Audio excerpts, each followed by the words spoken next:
Hello, welcome back to Bebop Review. My name is Andy Shaw. This is Levin and Wilson Part 4. First of all, I just want to look at this statement by Biddy Fleet, which we looked at in episode 2 of this series. Fleet says, the voices of my chords had a theme within themselves. You could call a tune and I'd voice my chords in such a way that I'd play the original chords to the tune and I'd invert them every 1, 2, 3 or 4 beats, so the top notes of my inversions would be another tune. It would not be the melody of the tune I'm playing, yet the chord foundation wise is the chords of the tune. Basically, all he's saying he's doing is playing inversions, which is this basically. So this is basically what Biddy Fleet's talking about. It's just chords in inversions. We're in bass clef, so this bottom line is G. So that's G major, right? A G major triad in root position. This is obviously the same chord in first inversion, and this is in second version. You just look at where the position is, you see. That's a G7 chord in root position. That's it in first inversion. That's in second version, and that one's in third inversion. And these figures here are just figured bass figures, which people use. But that's not what Charlie Parker was really saying when he was talking in his interview. The other statement that he made to Leonard Feather about playing relative majors, so this is not really what Charlie Parker's playing at, but this is probably what Biddy Fleet was actually playing when he was playing the guitar for Charlie Parker. And it's very important actually to understand. Biddy Fleet is basically saying that when he was playing the guitar as Charlie Parker was soloing, he was inverting the chords. That is, this root position here was changing, right? And the top notes of the chords were changing as well. So I think we can understand that. So keep that in mind. So we'll move on. Okay, so this is the actual statement from the Downbeat magazine. Parker says, I kept thinking there's bound to be something else, he recalls. I could hear it sometimes, but I couldn't play it. So he's making out as though he's hearing something that he can't play. And then he's saying, working over Cherokee with Fleet, Charlie suddenly found that by using higher intervals of a chord as a melody line. So if you're talking about higher intervals, you talk about 9s, 11s and 13s, which is actually, as Thomas Owens says, if we can just show you Thomas Owens' statement in Bebop and its players. So this snippet from Thomas Owens' book says, higher intervals presumably refers to 9s, 11s and 13s added to simpler chords, but harmonic enrichment of this sort was part of jazz for years before 1939. In Bix Beiderbecke's, sometimes awkward borrowing from the music of the French Impressionists, in Ellington's compositions, in Tatum's ornate runs, and elsewhere. So Thomas Owens saying, "There's no. So what? So what? He's talking about playing high intervals of a chord, flying along at high intervals, but it's nothing new. It's all been done before. But like I say again, this is not what Parker's actually meaning. He is playing 9s, 11s, and 13s because you only got to look at his music to see that he does do that. But when he's talking about this sound he can hear but he can't play, it's something different. So let's go back to Downbeat, the Downbeat article. He also says, look here, Charleston found out using higher into the chord as a melody line, and he says, I'm backing them with appropriate related changes. See, that's very strange. Why would he say something like that? I'm backing them with appropriate related changes. I think the appropriate related changes we're talking about is the inversions that Biddy Fleet was playing. That is, he can play these notes he's hearing or he can hear them as the chords are changing, as Biddy Fleet is playing different chords. So Charlie suddenly found he could use higher intervals of a chord, but we're not talking about 9s and 13s, we're actually talking about something else which I'm going to explain. He could, and by using appropriate related changes, that is the changes in certain inversions, he could play this thing he'd been hearing. Fleet ticked it up behind him and Bop was born. So there's also the other statement. I'll go back, the Koch one, which I think is important. I'll just show you that one. Right, this is statements in Koch's book on Charlie Parker by Leonard Feather. Leonard Feather told Koch, For instance, that Charlie Parker says to him, for instance, we found that you could play a relative major. See, this brings in something else again.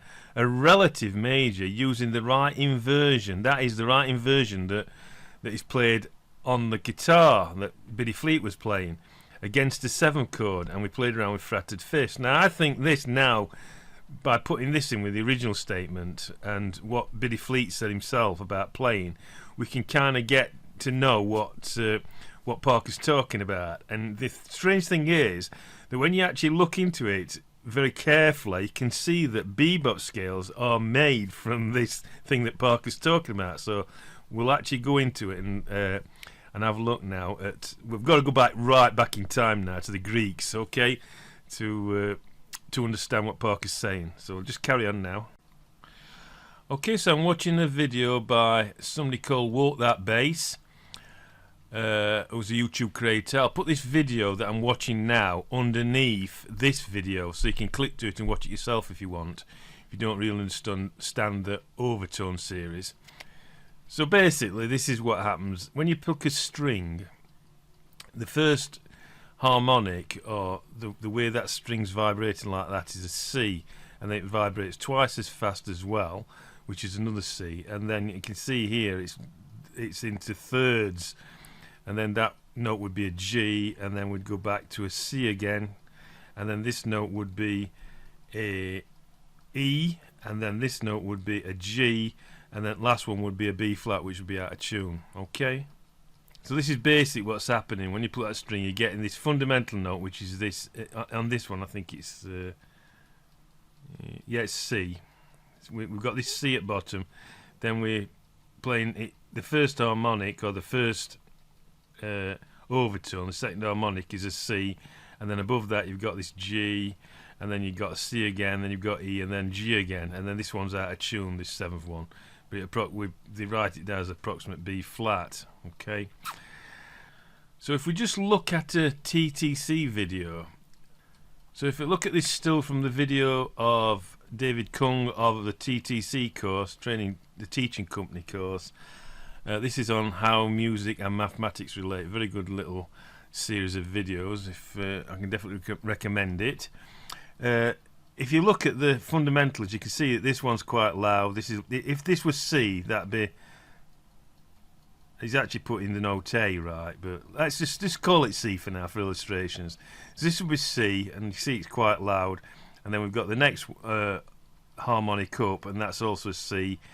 An octave higher, and you can see that's quite loud. Then you've got this G above this C, that's quite loud. Then above that you've got another C, which is not quite loud. Then above that C you've got an E, which is quite up there, look, but not as intense. And then you've got this G down here, and then this is a B flat, which is out of tune. Right, so you can see that these first harmonics are spaced really nice, because as they go further on they get so cramped together, he just sounds a mess, you know what I mean?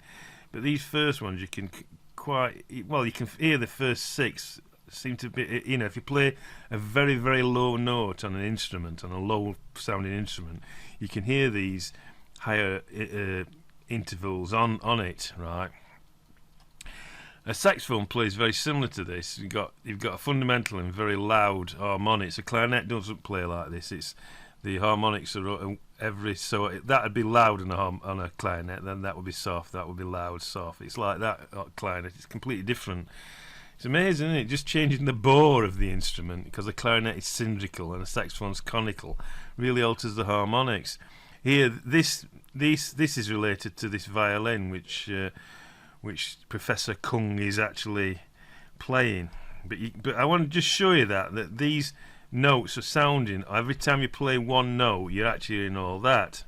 Now what's that got to do with Charlie Parker and what we're actually speaking about? Well, if we look at the harmonic series and look at these first spaced out notes, we can see that these are the notes at the bottom. We're basically spelling out a major triad, aren't we? You know what I mean? We've got C's, G's, E's, G's, and then we go to this out of tune bit, then there's still another C, you know what I mean? But these first 6 which you can hear, the ones that you can hear, because these they start going too high and too close together and they get muddy.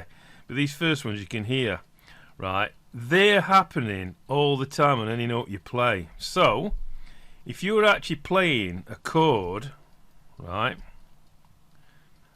if you're actually playing a chord like these, there's harmonics on every single one of those notes, right? There's harmonics on the E, there's harmonics on the harmonics on the G, harmonics on the B, and harmonics on the D, right? So if we look at that, I'll write it out in Sibelius and we'll look at it and see what we actually get, okay? Okay, so I've just written the chords out in, well, the chord out in Sibelius. This is a C major trad. Now if you look, we've got the C at the bottom, this is the E, and this is the D. I haven't put it as a chord playing, I've put it as separate notes because I want to show you the notes that are played above the harmonics that you're hearing above each of those sounds. On the C we're hearing an E and a G, and that's basically what spells the chord, don't we? Because we play an E and a G to represent the chord. On the E though, if you put it into the E at the bottom, right, and just listen to the E, you're not getting E, G, C, right, which you actually would be playing if you're playing this in first inversion. What you're hearing from the harmonics on the E is E, G sharp, B. You're hearing this major trad. So you've got this C sharp, which is very different. When it's in second inversion, here look, you've got G, B, D, right? So you've got the B and the D are obviously different, but these are all in key. The note that's not in key is this G sharp, which is in when the chord is actually played from E. That's what you're hearing. You're hearing on that E a G sharp, and that's, I think this is what Parker believed he was hearing.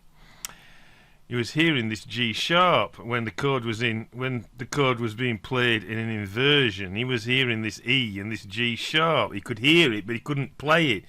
You can't really play that G sharp on a C because it wouldn't sound very good. But Parker doesn't play them on beat. He plays the G sharp off the beat, and this is where bebop scales come from. You add that note into your normal major scale and you create a bebop scale, but it comes from the harmonics. The actual fact that Parker heard these notes within the harmonics, and it actually works this on all the bebop scales really. I'll just show you on a 7th chord on G7. Okay, so this is the G7 chord, G, B, D, F. The harmonics on the G, you can see a B, D, which you'd expect, which spell out the chord, you know, the first 3 notes of the chord. But if you look at the B, you've got a D sharp and an F sharp. The strongest harmonic is obviously the 5th, the F sharp, because it appears early. Because from this, the harmonics would be B, would be the fundamental, then you would get another B, then you would get the F sharp, that would appear first. This D sharp appears on the 5th harmonic, a bit further up, so it's weaker than this F sharp.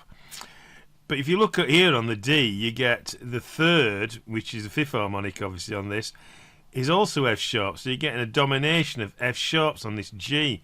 And basically this is again what Parker plays when he plays offbeat scale runs. He doesn't play the F sharp on the chord, because if you play an F sharp on the G7 you're just changing it into G major 7, aren't you? But playing it off the beat in bebop scales, it just plays lovely, doesn't it? And that's what happens. As David Baker said in his book on bebop scales, you add this F sharp to the standard Mixolydian scale, and that creates the bebop scale, the dominant bebop scale. So let's have a look at the subdominant chord, D minor now. Okay, so if we look at the subdominant chord, the D minor 7, obviously from the D we get not the minor spelling this time, but the major. So we're basically getting this F sharp coming in, which is different. On the F we're just getting normal FAC. On the A we're getting a C sharp, obviously that's a major trad. So we get a C sharp, and then on the C, E, G, right? So we're getting 2 notes actually that are different here. Now, David Baker in his book says that you played the dominant scale on the minor chord, which would be that F sharp would be the note, the added note. And Parker does do that. Yes, I agree with David Baker. That's what I've seen as well, that I do see these F sharps appearing. But I have to say that I've also seen this note appear in the C sharp in scale runs descending. So both these notes do appear on the minor chord, you know, on a 2 chord. So this also works out to me in theory as well. What Parker's playing and what's actually happening in the harmonics on the D minor is it just all works out to me. So we can actually look not just on these notes, but we can look to see what the added notes are, not just on the chord, but in the chord function. And does this happen in chord function? And I can tell you now that I've actually looked at this, it does. It happens in chord function. So let's just have a look at the different chords in each key. Okay, so if we look at chord function, tonic function chord, C major, this is in the key of C major, by the way. C major, E minor or E minor 7, A minor or A minor 7. The added note is G sharp, and that's what, if you put it into scale form, that's what it looks like. Subdominant chords, which are D minor and F major. The added notes are either a C sharp or an F sharp. So you can either play a dominant scale, right, which is that one there, the dominant underneath, or this scale, which I've seen Parker play. He descends on this scale on Coco. There's an F major chord being played, and he actually descends that using that scale. So I've definitely seen that scale being used on a subdominant chord. And the dominant chord, this one you see quite a lot with the added note F sharp. I just want to say something about these. Charlie Parker actually saw these notes as added notes, not as actually making scales. So we see them in scale form, but basically a lot of the time they're not actually used in scale form. They're just added notes that are used mainly off the beats and kind of like in voice leading lines. So let's go back now. I've actually showed you this. You can actually look at this yourself.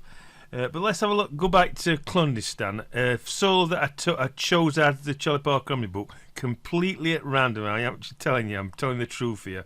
I took that solo completely at random because I want to see if this theory holds out. If I can explain it using this theory, those little notes that we saw that were a bit strange for the times. Okay, so let's go back to Clunk Stans and have a look at that. Okay, so we're looking back at Clunk Stans. All these notes that I've actually circled. I actually talked about this first one, didn't I? I said that it's a non-harmonic note, a G, which is an avoid note on that D chord, but it was alright because you played A. Now that is the standard reply from somebody who studied David Baker, because that's what David Baker says in his book, that you should make the middle tone the tone of the chord, and it's okay, I've got no problem with that. But I actually don't think that that's what that note is. I think that note is anticipating this B7 chord. If you look at that B7 chord, the harmonics on the D sharp include that G. Let me just show you. Okay, so this note is actually, if we look at it from the Levin and Wilson controversy, right, it's operating on the second. This is the relative major that Charlie Parker's talking about, right? It's the second note of B7, which is D sharp, and these are the harmonics that they're playing. That's the fifth, the strongest, and then you've got this F sharp, right? This F double sharp. This F double sharp is the same as G. That note should actually be called an F double sharp by rights, if you're actually thinking Levin Wilson, right? So it's in anticipation moving to this B7 chord, right? So this note is actually sharp 5, isn't it? It's the other harmonic. That's the one we normally see, that A sharp, which is part of this bebop scale running down from B, A sharp, A. But then you've got this other note here that Parker's playing in anticipation. So that's where I see that coming from, okay? So let's move on.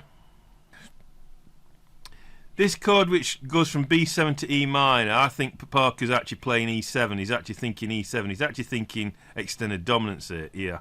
So this would be E7, right? The second note of E7 is G sharp. And what do we get? We get B sharp, which is the same as that C. So really, that should be called a B sharp. So this note that is looking a bit strange, right? It's actually this B sharp. Again, it's a sharp 5 because we're talking about this weaker harmonic. That's a stronger one, which we should normally see. I've actually seen that on the D sharp. It's usually running down in scales though, but this one is using as voice leading. Can you see? He uses them as voice leading. That's a voice leading line. Look, A, G, F sharp, and then the voice leadings go back up, and then we're back into voice leading off the beat with this harmonic, which is B sharp. That should really be a B sharp. Right, and then that is running down to that B, which is perfectly on the E7 chord. You know what I mean? It's kind of like anticipating the C7, so it's kind of like starting E7 here, even though we're in B, we're still in B7. Okay, so these are kind of like seeing what I'm actually seeing Parker doing. So let's move on. Okay, so now we've come to this flat 9 on the A7 chord, right? I think that we're actually moving into D here, anticipating D, because if you look at all these notes from that B going down there, down there, down there to there, that is a D major bebop scale. All those notes are in D major, okay? D major bebop, that is. And we're starting from offbeat from this B flat, which is a flat 9 on this A7, right? So this A7 is actually starting here, right, I think. And it's just this is actually a perfect example of Levin and Wilson. He's playing this sharp 5 on the D off the beat, not on the beat. You don't want to play it on the beat because it can sound off with the fifth of the chord. So looking at this note that's a B flat on this A7 chord, we can actually see that it's part of this bebop scale on this D major chord. In fact, all these notes here running down are part of the D major bebop scale. Now Parker's actually seen these as added notes, but when you put them in a line like this, it actually creates a bebop scale, and all those notes right in there from there are all spelling out D B major bebop scale, as David Baker was saying in his book. But notice how Parker's put this off the beat, right, to lead into that. So it's not really acting as a flat 9 on this A7. It's off the beat, and it should be a sharp. Now, if you look at the chord of D on the F, the second note, which is F sharp, because D, F sharp, A is a trad, isn't it? So on the F sharp, look, you've got this A sharp. That's what that note is. It's A sharp, and that note's A sharp. It's the second. It's a note that's on the harmonic. You know what I mean? On the major scale, there's only one that's out of key, right? And it's the A sharp. So as I showed you earlier in C. On C major, it would have been G sharp though, wouldn't it? So this is the D major bebop scale running down, and that's where the note comes from, that harmonic there. It's amazing, isn't it, this? I think that is a really good example of what I've been saying. That is very, very strong evidence of Parker using harmonics, right? Not playing a flat 9, but a sharpened 5th on a D chord, and it's being used as anticipation. The D is starting here. You remember when I was talking about this, I says that we've got an F sharp and an A, so this is actually a 13th on that A7. It works all right, but look now, it's perfect. You've got A and F sharp on beat, which goes with D. So again, stronger evidence that this is actually happening. Right, so let's move on. Okay, so I'm quite happy about this going down to D. We're into B7 here, look. If I put a B at the bottom there of this E flat diminished chord, it spells B7 flat 9, and this is the flat 9. Now this flat 9 is again, I think, part of a harmonics sequence. It's played in anticipation of an E7 chord, right? So this is actually E7, right? So this note here, right, is acting as a flat 9 on this B7, but it's also a harmonic on this E7, because if you look at E7, the second note of E7 is G sharp. G sharp can be seen as A flat, so you go A flat, C. You know what I mean? So this is like again the 5th harmonic, a C natural. So it's part of this E7, right, which is leading in. Again, Parker's using it as voice leading, you see. He's coming down C, and then B, this is going to B, and then down to that A, you see. So it's a very clever move, and we're obviously dead into E7 here, this B, and then we're moving through we're moving towards A7 here through this ornamental changing tone, and then A7 starts here. So we'll carry on.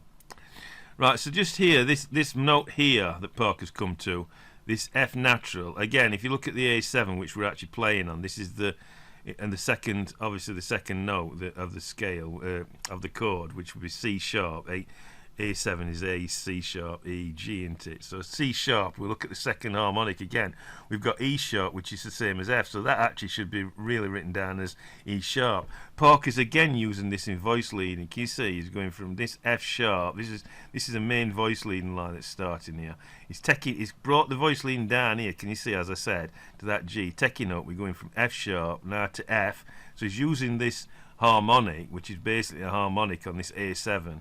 Right, off the beat again. Don't play it on the beat, play it off the beat as a part of voice leading. And then this pattern here is kind of like taking you down to this bit here. I didn't understand at first, but I've actually played it, and it's a pattern that goes basically it takes you round to that E there. This could be seen as voice leading, but I'll listen to the record. In fact, I'll let you listen to the record very slowly.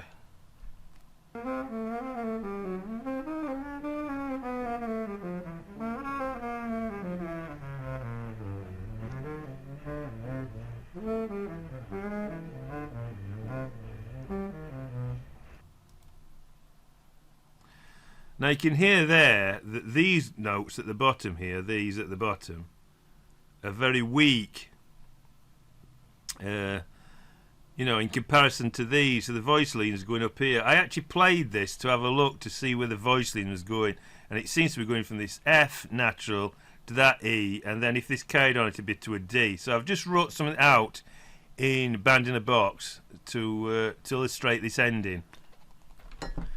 So this is basically the end of Charlie Parker's solo on Clunk Stans. These are the last two bars, A7 going to A minor, and then this D7. What I've done is I've kind of just finished it off. It wouldn't actually finish on it because it's D7. You'd want to finish on the G chord, which is the next chord. So we're moving into the key of G here, right? It's playing this note here, this B flat, which is kind of like an harmonic on that D. If you look, it could go from that B, the voicing could go from that B to that B flat, and if you continued with this line that I've just wrote, this little line here, it could go down to A. But when you actually listen to it, the voice line is going from this E to this, this F to this E, and then you can hear it going from the D running down to this A. So it's really stronger on this top line. So just have a listen to that.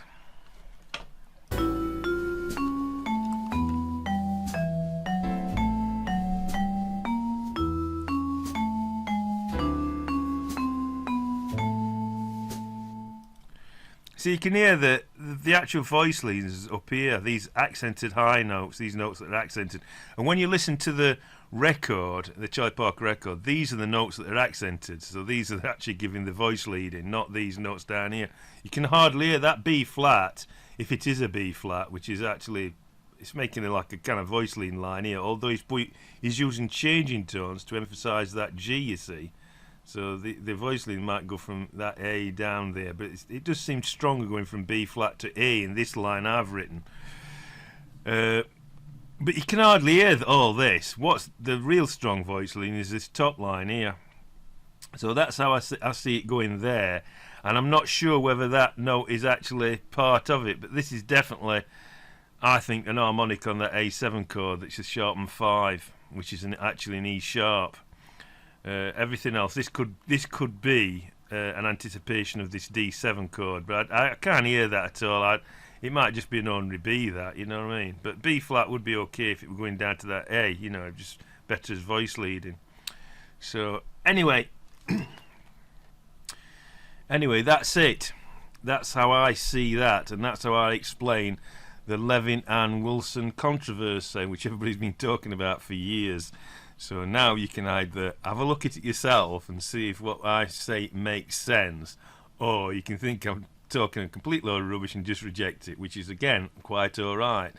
But thank you for watching this video and this series, and I may see you again in another one of my videos. Okay, bye.